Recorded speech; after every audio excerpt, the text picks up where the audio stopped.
Laura Blumenfeld is a Middle East analyst at the Johns Hopkins University. Hezbollah denies responsibility for today's rocket fire. What's your take?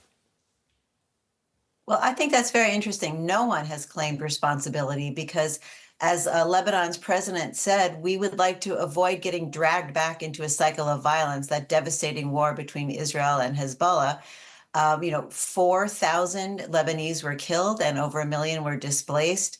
On the other side of the border in Israel, the town where the rockets were aimed at, Metula, only 8% of the population has been able to return. So I think all sides are eager to get back to a peaceful place, but there's a little bit of fluidity now. There's stress on ceasefires across the region. Israel, of course, has launched, relaunched offensive in Gaza, trying to put pressure on Hamas to release the hostages.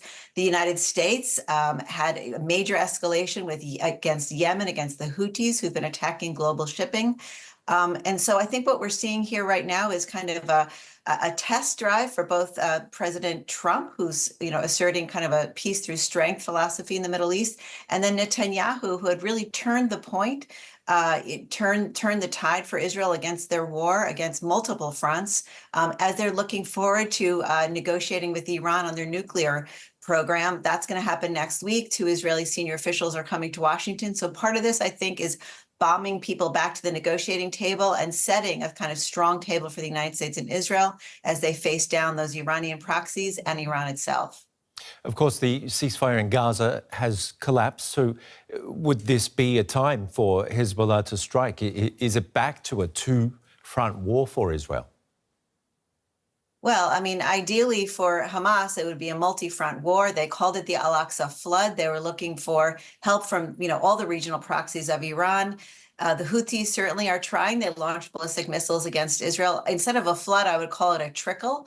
All of Israel's enemies, are fairly degraded at this point. It doesn't mean it's been easy, though, for the IDF. The Israel Defense Forces said that they had just over this weekend, over 200 strikes against Syria, Gaza, and Lebanon. So, there's considerable domestic turmoil at home. There's a lot of opposition. The Israelis are war weary. The reservists are tired. They'd like to free the hostages and move on.